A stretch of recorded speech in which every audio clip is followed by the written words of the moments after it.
जय Jagannath. आसतु tarot card माध्यम जानिबा 2024 मसीहा मार्च मास केमिति रहिबो तुला राशि व्यक्ति मानकर दिन कौन रहिबो फलाफल मु बहुत कम कार्ड नहीं कहबी। जय जगन्नाथ। देखिबा वर्तमान परिस्थिति कौन अछि तुला राशि। जय जगन्नाथ।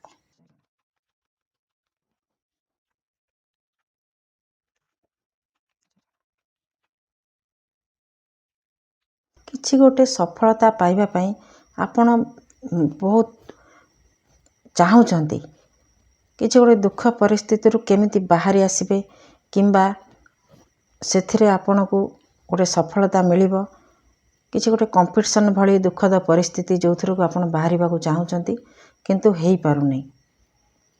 टिके होउछि पुन अटकी जाउछि, टिके आगो को बढ़ुछि पुन अटकी जाउछि, एमिति गोटे परिस्थिति जोटा कि आपण को पसंद होउनी सेथिरे भी आपण दुख करूचंती जे मु एते कष्ट करूछि एते आगो को बढ़िया को चेष्टा करूछि किंतु किछि होउनी मते किछि सफलता मिलुनी एमिति गोटे इच्छा अछि आपनकर किछि आगो को बढ़ु नाही। मु कहूथिली पुन सेई किछि कथा आगो को बढ़ु नाही सेथि पई आपण मन बहुत दुख कोनोसी कथा कोनोसी परिस्थिति रे गोटे समाप्त हो नाही। समाप्त हवा पई किछि काम आपण करूछंती किंतु से आगो को किछि बढ़ु नाही कथा छिडु नाही। रिलेशनशिप तो निश्चित भाव में मोटा मोटी कथा हला आपण कोथरे गोटे सफलता चाहूछंती किछि गोटे विवादीय परिस्थिति रु मुकुलिबा को चाहूछंती किंतु सेटा सहज रे हेई पारु नाही। जेतिकी होउछि सेतिकी रे आपण खुशी हो नाहंती संपूर्ण हेई पारु नाही। घरे वाद विवाद भी रहुछि आपण संगे के धोखा भी करिछि धोखा करके आगो को काम बढ़ई दो नाही माने किमती कथाबार्ता है कि आगो को बढ़ंता सेमती हेई पारु नाही। देखिबा कौन मासटी फलाफल रहुछि मन आपनकर बहुत दुखी अछि जे मो संगे एमती धोखा हैला मते एमती कष्ट दिया हैला कष्ट मु पाइली किंतु आशानुरूप फल मते मिलु नाही केमिति मिलिबो गोटे रास्ता खोजुचंती। जय जगन्नाथ। तुला राशि केमिति रहिबो मार्च मास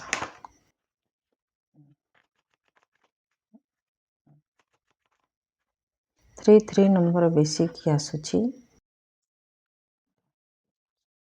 कौन सी परिस्थिति को आपण कब्जा को आनिबा को चेष्टा करूछंते किंतु करिवे कब्जा को आनिबा को निज अधीन को आनिबा को चेष्टा करिवे निजर कौन सी काम को आग को बढ़ाइबा पई भी चेष्टा करिवे कौन सी व्यक्ति संगे कथाबार्ता बुझामणा रखिया पई चेष्टा करिवे मन करंतु आपण कौन सी व्यक्तिर सहायता नेबे का गोटे अपेक्षारत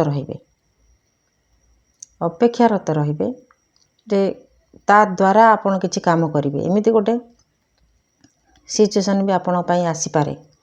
निजको केमिति निरोला रे रखिबे किंबा कोनोसी झंझट रे आपण पड़िबेनी सेति पई बहुत जत्नवान भी रहिबे केमिति आपणकर हस खुशीर संसारटा भलरे रहिबो सेति पई आपण पूरा दम रे लागिबे परिस्थिति कंट्रोल आनिया पई चेष्टा करिवे कोनोसी गोटे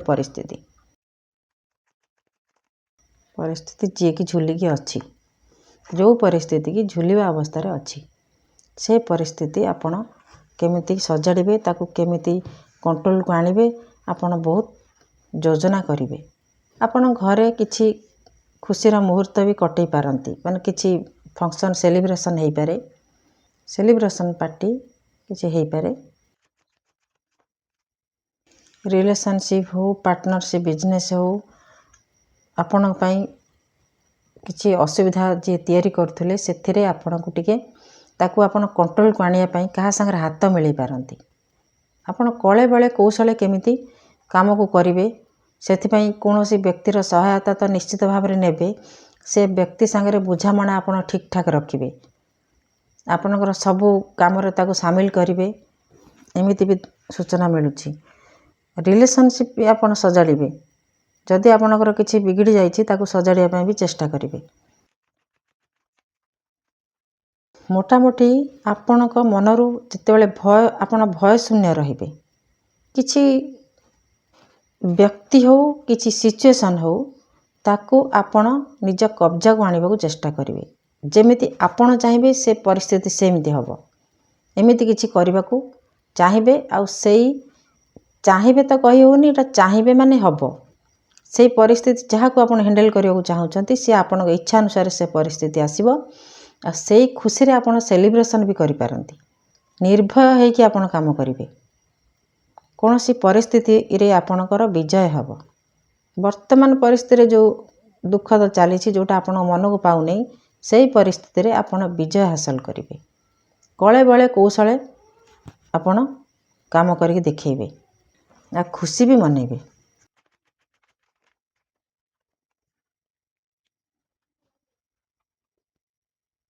ଆପଣ ଆପଣଙ୍କ ଇମୋସନ୍ ସାଙ୍ଗରେ ଆଉ କେହି ଖେଳିପାରିବେନି। ଆପଣ ଏତେ ଷ୍ଟ୍ରଙ୍ଗ ରହିବେ, ଆଉ ନିଜକୁ ଏତେ ଭଲ ଭାବରେ ବୁଝିଯିବେ ଯେ ମନୋବଳ ଆପଣଙ୍କର ଏତେ ଦୃଢ଼ ହୋଇଯିବ ଯେ ଆପଣଙ୍କୁ କେହି ସହଜରେ ବୁଝେଇ ପାରିବନି, କିମ୍ବା ଆପଣଙ୍କୁ କେହି ସହଜରେ ତଳେ ପକାଇ ପାରିବନି। ଆପଣ ନିଜେ ଏତେ ଦୃଢ଼ ରହିବେ, ମନୋବଳ ଆପଣଙ୍କର ଏତେ ଦୃଢ଼ ରହିବ, ଆଉ ପ୍ରତ୍ୟେକ କଥାକୁ ଆପଣ ବୁଝି ବିଚାରି ଆଗକୁ ବଢ଼ିବେ। ଆପଣଙ୍କର ସାଇକିକ୍ ପାୱାର ଏତେ ଡେଭଲପ୍ ରହିବ, ଆପଣ ବୁଝିଯିବେ କେଉଁ ଲୋକଟା କ'ଣ, କାହା ସାଙ୍ଗରେ ଡିଲ୍ କରିବାକୁ ପଡ଼ିବ, କାହାକୁ ଦୂରେଇ ଦେବାକୁ ପଡ଼ିବ। ପ୍ରତ୍ୟେକ ପରିସ୍ଥିତି ବାଲାନ୍ସ କରିକି ଆପଣ ରଖିବେ, ଆଉ ତା ସହିତ ନିଜକୁ ନିଜେ ନିଜର ମୂଳଦୁଆକୁ ଷ୍ଟ୍ରଙ୍ଗ କରିବେ। ଥାର୍ଡ଼ ପାର୍ଟି ସିଚୁଏସନ୍ରେ ଆପଣ ଥାର୍ଡ଼ ପାର୍ଟିକି ମୁଖା ଖୋଲିବେ। କିଛି ବ୍ୟକ୍ତିଙ୍କର ଯଦି ସ୍ୱାସ୍ଥ୍ୟ କିଛି ଅସୁବିଧା ଥାଏ, ତାହେଲେ ସେଥିରେ ଟିକେ ବାଲାନ୍ସ ଆସିବ। ମାନେ ଆପଣଙ୍କର ଆମର ବଡ଼ିରେ ଯେଉଁ 5 ଏଲିମେଣ୍ଟସ୍ ଅଛି, ସେଥିରେ ଗୋଟେ ବାଲାନ୍ସ ଆସିବ। এই ମାସରେ ଅପେକ୍ଷାକୃତ ଆପଣଙ୍କର ମନ ଶରୀର ସବୁ ଭଲ ରହିପାରେ। ବିବାଦୀୟ ପରିସ୍ଥିତିରେ ଯେଉଁ ଝୁଲିକି ରହିଛନ୍ତି, ସେଥିରୁ ଆପଣଙ୍କୁ ମୁକ୍ତି ମିଳିବାର ଯଥେଷ୍ଟ ସମ୍ଭାବନା ଅଛି। Direct message. ଜୟ ଜଗନ୍ନାଥ। ଦେଖିବା ଏକ୍ସଟ୍ରା ମେସେଜ୍ କ'ଣ। ଜୟ ଜଗନ୍ନାଥ। ତୁଳା ରାଶି।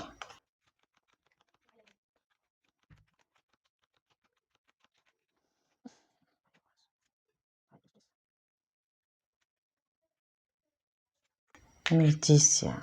ଆପଣ କୌଣସି ବିବାଦୀୟ ପରିସ୍ଥିତିରୁ, କିଛି ବନ୍ଧନରୁ ମୁକ୍ତ ହେବେ। ମୁକ୍ତ ହେବାର ଚାନ୍ସ ବହୁତ ଅଛି। ଆପଣଙ୍କର ବୁଦ୍ଧି, ବିବେକ, ଆଧ୍ୟାତ୍ମିକ ଜ୍ଞାନ ଦ୍ୱାରା ଆପଣ କିଛି ନିଜ ଆଡ଼ୁ କାମ କରିକି ସେଥିରୁ ମୁକ୍ତ ହେବେ। ନିଜକୁ ନିଜେ ହେବେ, କେହି ଆପଣଙ୍କୁ କରେଇବେନି। ନିଜର ବୁଦ୍ଧି ବିବେକ ଦ୍ୱାରା ବର୍ଡ଼ନ୍ରୁ ମୁକ୍ତ ହେବେ। କିଛି ବର୍ଡ଼ନ୍, ଦାୟିତ୍ୱ, ବୋଝ ଆପଣଙ୍କ ଉପରେ ଅଛି, ଯେଉଁଟାକି ଆପଣଙ୍କୁ ବହୁତ ଅସୁବିଧା କରୁଛି, ସେଥିରୁ ମୁକ୍ତ ହେବେ। ଆଉ କିଛି ଘଟଣା ଏମିତି ଅଛି, ଆପଣ ଈଶ୍ୱରଙ୍କୁ ବି ପ୍ରାର୍ଥନା କରିବେ ଆପଣଙ୍କୁ ସାହାଯ୍ୟ କରିବା ପାଇଁ। କୌଣସି ସଫଳତାକୁ ନେଇକରି ଆପଣ ଯେଉଁ ସଫଳତା ପାଇବାକୁ ଚେଷ୍ଟା କରୁଛନ୍ତି, ତା ପାଇଁ ଆପଣ ଈଶ୍ୱରଙ୍କୁ ବି ପ୍ରାର୍ଥନା କରିବେ। ବିଶ୍ରାମ ଚାହିଁବେ। ଯେମିତି କୌଣସି ପରିସ୍ଥିତିରୁ ଆପଣ ବୋଝରୁ ହାଲକା ହୋଇସାରିଲା ପରେ ଆପଣ ନିଜକୁ ବହୁତ ସୁଖୀ ମନେ କରିବେ। ବିବାଦୀୟ ପରିସ୍ଥିତି ପାଇଁ ଆପଣ ପ୍ରୟାସ ଜାରି ରଖିବେ ଏ ମାସ। ତାପରେ ଆପଣଙ୍କୁ ସଫଳତା ମିଳିବ। ସେଥିରୁ ବାହାର ହେବା ପାଇଁ ଆପଣ ପ୍ରୟାସ ଜାରି ରଖିବେ।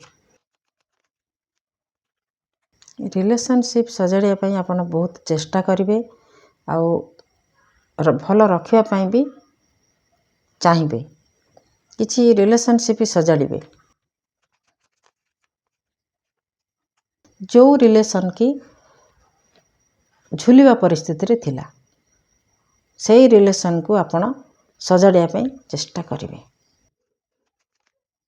ଯେଉଁମାନେ ଆପଣଙ୍କ ପାଇଁ ଅହିତ କରୁଛନ୍ତି, କି ଯେଉଁ ପରିସ୍ଥିତିରେ ଆପଣ ବିରକ୍ତ ହୋଇଯାଇଛନ୍ତି, ତାକୁ ସେ ବୋଝକୁ ଦୂରେଇ ଦେଇକି ଆପଣ ଆଗକୁ ବଢ଼ିବେ। ନିଜ ପାଇଁ ଗୋଟେ କିଛି ପରିବର୍ତ୍ତନ କରିବେ।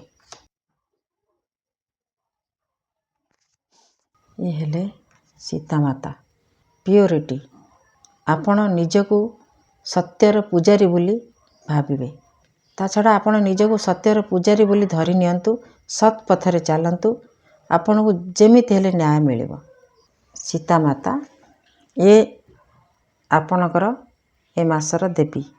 ଏ ରହିଲା ତୁଳା ରାଶି ପାଇଁ ମାର୍ଚ୍ଚ ମାସର ଫଳାଫଳ। ମାସଟି ଶୁଭମୟ ହେଉ। ଜଗନ୍ନାଥ ମଙ୍ଗଳ କରନ୍ତୁ। ଜୟ ଜଗନ୍ନାଥ।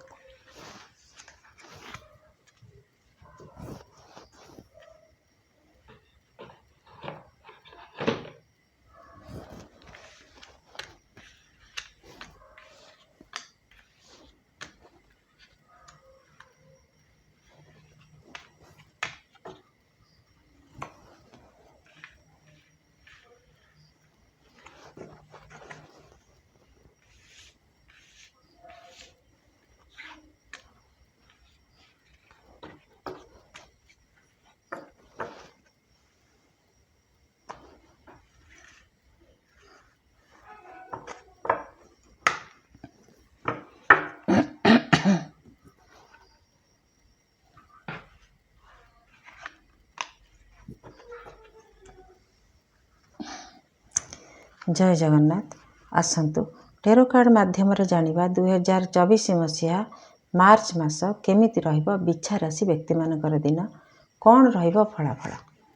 ମୁଁ ସଂକ୍ଷେପରେ କହିବି ମାର୍ଚ୍ଚ ମାସର ଫଳାଫଳ। ଆସନ୍ତୁ ଦେଖିବା ବର୍ତ୍ତମାନ ପରିସ୍ଥିତି କ'ଣ ଅଛି ବିଛା ରାଶି ବ୍ୟକ୍ତିଙ୍କର।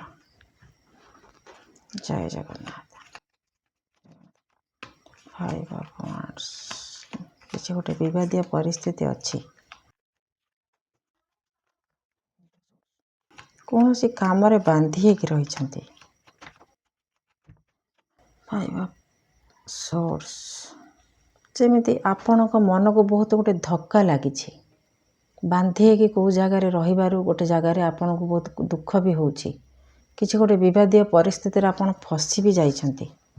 ବିବାଦୀୟ ପରିସ୍ଥିତି ନହେଲେ ବି ଏମିତି ପରିସ୍ଥିତି ଯେ ଆପଣ ସେଠୁ ବାହାରି ପାରୁନାହାନ୍ତି। ସେଥିରେ ବି ଆପଣ ସୁଖରେ ଅଛନ୍ତି। ଆପଣ ଭାବୁଛନ୍ତି ମୁଁ ହେଉଛି ସବୁଠୁ ସୁଖୀ ବ୍ୟକ୍ତି। ଦୁଃଖ ପରିସ୍ଥିତିରେ ଯଦି ଆପଣ ସୁଖ ଖୋଜି ପାରିଛନ୍ତି, ସେଇଟା ଆପଣଙ୍କର ଗୋଟେ ବଡ଼ ଗୁଣ। ବଢ଼ିଆ। ଦୁଃଖକୁ ସୁଖ ବୋଲି ଭାବୁଛନ୍ତି। ମୁଁ ଏଇ କଥାଟା ଆକ୍ଚୁଆଲି କହୁଥିଲି, ଆପଣଙ୍କୁ ସେଇ କାର୍ଡ଼ ବି ଆସିଗଲା। ଯେଉଁଥିରୁ କି ଯେଉଁ ସୁଖ ପାଇବା ପାଇଁ ଆପଣ ଦୂରେଇକି ଯାଇପାରୁନାହାନ୍ତି, ସୁଖ ପାଇଁ ଆପଣ କେଉଁଠିକି ଯାଇ ବି ପାରୁନାହାନ୍ତି, ଯେଉଁ କାମରେ ଫସିକି ରହିଛନ୍ତି ସିଏ ଆପଣଙ୍କ ପାଇଁ ସୁଖ ହେଇଛି। ଏଇଟା ଗୋଟେ ଭଲ କଥା। କଷ୍ଟ ହେଉଛି କିନ୍ତୁ ସେଥିରୁ ଆପଣଙ୍କୁ ବି ଖୁସି ମିଳୁଛି। ମନେ କରନ୍ତୁ ପିତାମାତାଙ୍କ ସେବା କରିବା, ଏଇଟା କ'ଣ ଦୁଃଖ କଥା? ଏଇଥିରୁ ବି ଆପଣଙ୍କୁ ସୁଖ ମିଳୁଛି। ଅବଶ୍ୟ ବାନ୍ଧି ହେଇକି ରହିଛନ୍ତି କିନ୍ତୁ ଆପଣଙ୍କୁ ସୁଖ ମିଳୁଛି। ଏମିତି ଗୋଟେ ପରିସ୍ଥିତି ହେଇପାରେ। ମୁଁ ଏକ୍ଜାମ୍ପଲ୍ ଦେଇକି କହିଲି। ଠିକ୍ ଅଛି, ଦେଖିବା ମାସଟି କେମିତି କାଟିବ। ମାର୍ଚ୍ଚ ମାସ ବିଛା ରାଶି। ଆପଣ ନିଜକୁ ସମସ୍ତଙ୍କ ଠାରୁ ଅଲଗା କରିକି ରଖିବାକୁ ଚେଷ୍ଟା କରିବେ। କିଛି ଗୋଟେ ବଡ଼ ନିଷ୍ପତ୍ତି ନେବେ ଯେଉଁଟା ଆପଣଙ୍କ ପାଇଁ ଭଲ ହେବ। ଆପଣ ନିଜେ ଶୃଙ୍ଖଳିତ ରହିବା ପାଇଁ ଚେଷ୍ଟା କରିବେ। ଆପଣଙ୍କୁ କୁହାଯାଉଛି ଯେ ଶିବଲିଙ୍ଗର କିଛି ପୂଜା କରନ୍ତୁ କିମ୍ବା ରୁଦ୍ରାଭିଷେକ କରନ୍ତୁ। କାର୍ଡ଼ରେ ସ୍ପଷ୍ଟ ଆସୁଛି ଯେ ଆପଣ କିଛି କାମ କରନ୍ତୁ, ନହେଲେ ଏଇଭଳି ଏ ମାସଟି ଆପଣଙ୍କର ଏ କାମ ସେ କାମ ଏମିତି ଭିତରେ କଟିଯିବ। ହେଲେ ବି ଆପଣଙ୍କୁ କିଛି ଫାଇଦା ମିଳିବନି। ଦେଖିବା ଆଗକୁ କ'ଣ ମେସେଜ। କିଛି ସେଲିବ୍ରେସନ୍ ବି ହେଇପାରେ। କୌଣସି ବୟସ୍କ ବୃଦ୍ଧା ବ୍ୟକ୍ତିର ସାହାଯ୍ୟ ଆପଣଙ୍କୁ ମିଳିପାରେ। 7 ଏନର୍ଜି। କୌଣସି ଭ୍ରମରେ ପଡ଼ିବା, କିଛି ଗୋଟେ ଭୁଲ ବୁଝାମଣାରେ ଆପଣ ଫସି ପାରନ୍ତି କିମ୍ବା ଭ୍ରମରେ ରହିପାରନ୍ତି ଯେ ଏ ଲୋକ ମୋର ଏମିତି କରିଦେବ। ସେ ଆପଣଙ୍କୁ ହଁ ହଁ ମାରିବ କିନ୍ତୁ କିଛି କରିବନି, କିନ୍ତୁ ଆପଣଙ୍କର ବିଶ୍ୱାସ ରହିବ ଯେ ହଁ ସେ କରିଦେବ। ଏଇଟା ଗୋଟେ ଭୁଲ ବୁଝାମଣାରେ ରହିବେ। ଆପଣ କିଛି ଗୋଟେ ଭୁଲ ବୁଝାମଣାରେ ରହିବେ, ତାଦ୍ୱାରା କୌଣସି କାମ ଆପଣ ଆଗକୁ ବଢ଼େଇ ପାରିବେ ନାହିଁ। ଏମିତି ବି ହେଇପାରେ ଆପଣ ଅତୀତ ଚିନ୍ତା କରିବେ, ଭବିଷ୍ୟତ ଚିନ୍ତା କରିବେ, କିନ୍ତୁ ବର୍ତ୍ତମାନରେ କ'ଣ ହେଉଛି, କ'ଣ କରିବା ଉଚିତ ସେଇଟା ଆପଣ କରିବେ ନାହିଁ। ସମୟକୁ ସଦୁପଯୋଗ କରନ୍ତୁ। କିଛି ବର୍ଡ଼ନ୍ ଆପଣଙ୍କ ଉପରେ ରହିବ। ହୁଏତ ଯେଉଁ ବର୍ଡ଼ନ୍ ବର୍ତ୍ତମାନ ଅଛି ସେଇ ବର୍ଡ଼ନ୍ ଆପଣଙ୍କ ଉପରେ ରହିପାରେ ମାସ ସାରା। ଚିଡ଼ଚିଡ଼ ସ୍ୱଭାବ ଆପଣଙ୍କର ରହିବ। ସେ ବର୍ଡ଼ନ୍କୁ ଯେତେ ଚାହିଁଲେ ବି ଆପଣ ଓହ୍ଲେଇବାର ସମ୍ଭାବନା ଦେଖାଯାଉନାହିଁ। ଗୋଟେ କିଛି ବହୁତ ଦାୟିତ୍ୱ ଆପଣଙ୍କ ଉପରେ ରହିବ, ବଡ଼ ଦାୟିତ୍ୱ, ଯେଉଁଟା ଶାରୀରିକ ପରିଶ୍ରମରେ ଧରି ନିଅନ୍ତୁ ଏମିତି ହେଇପାରେ।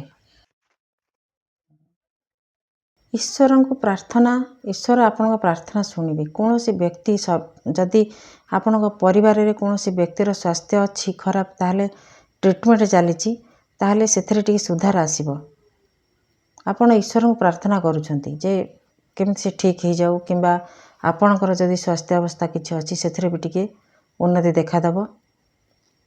ଈଶ୍ୱର ଆପଣଙ୍କ ପ୍ରାର୍ଥନା ଶୁଣିବେ। କୌଣସି ବୟସ୍କ ବ୍ୟକ୍ତି, ସ୍ତ୍ରୀ ଲୋକ ଆପଣଙ୍କ ପରିବାରରେ ହଉ ସ୍ୱାସ୍ଥ୍ୟ ଭଲ ନାହିଁ, ଭଲ ନଥାଇପାରେ, ଏମିତି ସୂଚନା ମିଳୁଛି। ଯେଉଁଥିରେ କି ଆପଣ ଟିକେ ଅସୁବିଧାରେ ଅଛନ୍ତି।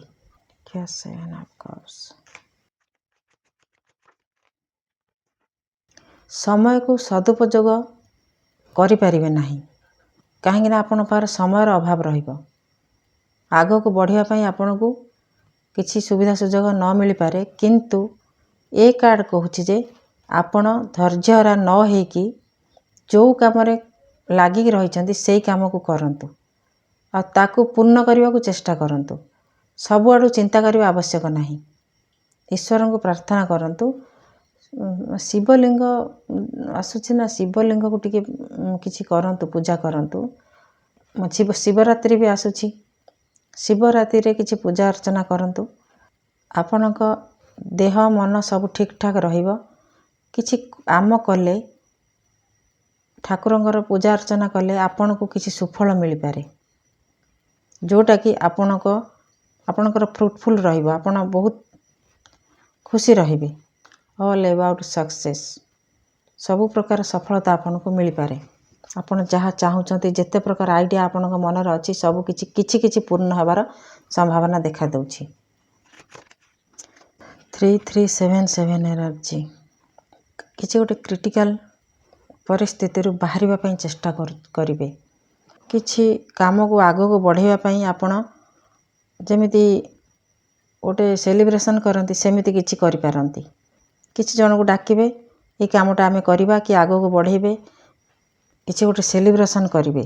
କୌଣସି ବ୍ୟକ୍ତିର ସହାୟତାରେ, ଆପଣ ନିଜେ ନୁହଁ, କାହାକୁ ଅପେକ୍ଷା କରିବେ, କାହାର ଉପସ୍ଥିତିରେ କାମ ଆପଣ କରିବେ। ପଇସା ପତ୍ରକୁ ନେଇକି ଆପଣ ବହୁତ ଯତ୍ନବାନ ରହିବେ। ଭାବି ଚିନ୍ତିକି ଆପଣଙ୍କର ଦାୟିତ୍ୱ ତୁଲେଇବେ। ଏଇଟା ଗୋଟେ ଭଲ କଥା। ଆପଣ ନମ୍ର ଧୀର ସ୍ୱଭାବ ରହିବେ। ଯେତେ ପ୍ରକାର ଅସୁବିଧା ହେଉ ପଛେ ଆପଣ ବିଚଳିତ ହେବେନି। ଏଇଟା ଗୋଟେ ଆପଣଙ୍କର ଭଲ ଗୁଣ ରହିବ। ପ୍ରତ୍ୟେକଙ୍କର ଦାୟିତ୍ୱ ନେବେ। ପରିବାର ହେଉ, କର୍ମକ୍ଷେତ୍ର ହେଉ, ତାକୁ ସୁରୁଖୁରୁରେ ଚଳିବା ପାଇଁ ଆପଣ ନିଜର ସ୍ୱଭାବରେ ବି ପରିବର୍ତ୍ତନ ଆଣିବେ। ଧୀର ନମ୍ର ସ୍ୱଭାବ ରହିବେ। କେବଳ ପଇସାକୁ ଆପଣ ଧ୍ୟାନ ଦେବେ, କେମିତି ଇନକମ୍ କରିବେ, କେମିତି ଚଳିବେ, ଏମିତି ଗୋଟେ ଚିନ୍ତା ଆପଣଙ୍କର ରହିବ। ବହୁତ ଭଲ।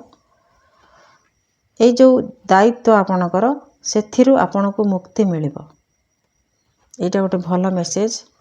କିଛି ଗୋଟେ ଆଶାର କିରଣ ଦେଖା ଦେଇପାରେ। ଆପଣଙ୍କୁ ଲାଗିବ ଯେ ମୁଁ ଏଇଠି ମୋତେ ଟିକେ ଶାନ୍ତି ମିଳିବ, କି ନିଶ୍ୱାସ ମୁଁ ମାରିବି, ଏ ଦାୟିତ୍ୱରୁ, ବୋଝରୁ ହାଲକା ହେବି, ଏମିତି ହେଇପାରେ।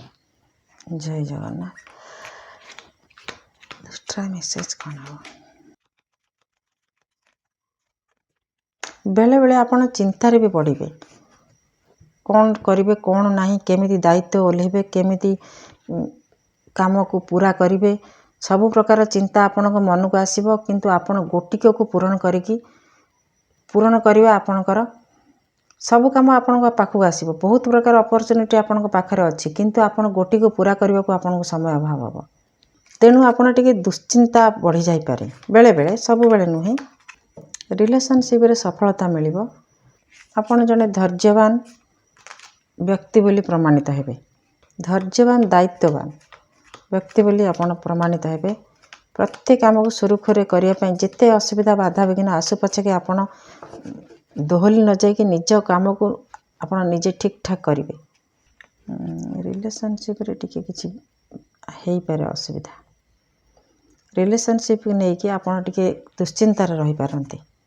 କିଛି ସମ୍ପର୍କ ଆପଣଙ୍କ ପାଇଁ କିଛି ସମୟ ପାଇଁ ଅଡ଼ୁଆ ହେଇପାରେ। ଆପଣଙ୍କୁ କେହି ଫଲୋ କରିପାରେ। ଆପଣ କ'ଣ କରୁଛନ୍ତି, କେମିତି ସମୟ କାଟୁଛନ୍ତି, କେମିତି ଚଳୁଛନ୍ତି, କେହି ଆପଣଙ୍କୁ ଫଲୋ କରିପାରେ। ସେ ଆପଣଙ୍କ ଭଳି ହେବା ପାଇଁ ଚେଷ୍ଟା କରିପାରେ, କିମ୍ବା ଆପଣଙ୍କର କେହି ଶତ୍ରୁ ଆପଣଙ୍କୁ ଫଲୋ କରିପାରେ, ଏମିତି ବି ହେଇପାରେ। କିଛି ନୂଆ ନୂଆ କାମ ବି ଆପଣଙ୍କ ପାଖକୁ ଆସିବ। କିଛି ବିବାଦୀୟ ପରିସ୍ଥିତିରୁ ଆପଣ ବାହାରିକି ନୂଆ ନୂଆ କାମରେ ଜଏନ୍ କରିପାରନ୍ତି। ଏମିତି ସୁଯୋଗ ବି ଆପଣଙ୍କ ପାଖକୁ ଆସିପାରେ। ଖସି ପଡ଼ିଲା ଏଗୁଡ଼ାକ।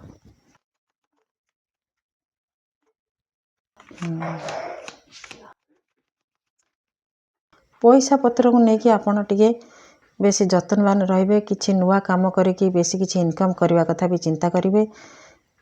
ଯଦି ଆପଣଙ୍କ ସାମ୍ନାକୁ କିଛି ବିବାଦୀୟ ପରିସ୍ଥିତି ଆସେ ତାହେଲେ ସେଥିରେ ଆପଣ ଟିକେ ହଡ଼ବଡ଼ ହେଇଯିବେ। ତେଣୁ ସେତେବେଳେ ଆପଣ କିଛି ଡିସିସନ୍ ନେବା କଥା ବି ଚିନ୍ତା କରିବେନି। ହାଇ ପ୍ରେଷ୍ଟେସ୍, ଆପଣଙ୍କର ଆଧ୍ୟାତ୍ମିକ ଜ୍ଞାନ ବଢ଼ିବ। ଆପଣ ଯେଉଁ କାହାକୁ ଫଲୋ କରୁଛନ୍ତି କେହି ଆଧ୍ୟାତ୍ମିକ ବହି ପଢ଼ିବା କିମ୍ବା ପ୍ରବଚନ ଶୁଣିପାରନ୍ତି। କୌଣସି ଧର୍ମଗୁରୁଙ୍କୁ ଆପଣ ଅନ୍ୱେଷଣ କରିପାରନ୍ତି, ମାନେ ଆପଣ ତାଙ୍କରି ଏଥିରେ ଚାଲିପାରନ୍ତି। ଜୀବନକୁ ସରସ ସୁନ୍ଦର କରିବା ପାଇଁ କୌଣସି ଧର୍ମଗୁରୁ ଆଧ୍ୟାତ୍ମିକ ଗୁରୁଙ୍କର ପ୍ରଭାବରେ ଆସିପାରନ୍ତି। କିଛି ବ୍ୟକ୍ତିଙ୍କର ଆରେଞ୍ଜ ମ୍ୟାରେଜ୍ ହେଇପାରେ। ପଇସା ପତ୍ରକୁ ନେଇକି ଆପଣ ଟିକେ ଦୁବିଧାରେ ରହିବେ, ଚିନ୍ତାରେ ରହିବେ। ରିଲେସନସିପ୍ କି ବାଲାନ୍ସ କରିବା ପାଇଁ, କିଛି ଅସଜଡ଼ା ରିଲେସନସିପ୍ ବାଲାନ୍ସ କରିବା ପାଇଁ ଆପଣ ଚିନ୍ତା କରିବେ, ଚେଷ୍ଟା କରିବେ। ଚିନ୍ତା ତ ଖାଲି ନୁହେଁ, ଚେଷ୍ଟା ବି କରିବେ। ଭାଗ୍ୟ ବଡ଼ ବଳବାନ, ସମୟ ବଡ଼ ବଳବାନ। ମୋଟାମୋଟି ଦୁଃଖ ସୁଖ ଭିତରେ ଆପଣଙ୍କର ସମୟ କଟିବ। ବହୁତ ପରିଶ୍ରମ, ଡିପ୍ରେସନ୍ ଭଳି ପରିସ୍ଥିତି, ଗୋଟେ ଜାଗାରେ ବାନ୍ଧି ହେଇକି ରହିବା ଭଳି ପରିସ୍ଥିତି ଆପଣଙ୍କ ସାଙ୍ଗରେ ହେଇପାରେ। ଇଏ ହେଉଛନ୍ତି ସୂର୍ଯ୍ୟ ଦେବତା। ବହୁତ ବଢ଼ିଆ ସୂର୍ଯ୍ୟ ଦେବତା, ଯିଏକି ତାଙ୍କର ଛୋଟ ବଡ଼ ଉଚ୍ଚ ନିଚ କିଛି ଭାବନା ନଥାଏ। ତେଣୁ ଆପଣ ଯେତେ ଭୁଲ କରନ୍ତୁ, ଯେତେ ଯାହା କରନ୍ତୁ, ସେ ଆପଣଙ୍କୁ ଏ ମାସରେ ସାହାଯ୍ୟ କରିବେ, ମାନେ ଆପଣ ପାଖରେ ରହିବେ। ଆପଣ ଗୋଟେ କାମ କରିବେ, ଯଦି ଆପଣଙ୍କୁ କିଛି ଅସୁବିଧା ଲାଗୁଛି, ଏଇ ଯେଉଁ କାର୍ଡ଼ ଅନୁସାରେ ଯଦି କିଛି ଆପଣଙ୍କର ହେଉଛି, ତାହେଲେ ଆପଣ ସୂର୍ଯ୍ୟ ଗାୟତ୍ରୀ ପାଠ କରିବେ। ଆଉ ସୂର୍ଯ୍ୟଙ୍କୁ ଜଳ ଦେଲାବେଳେ ସୂର୍ଯ୍ୟ ଗାୟତ୍ରୀ ପଢ଼ିବେ।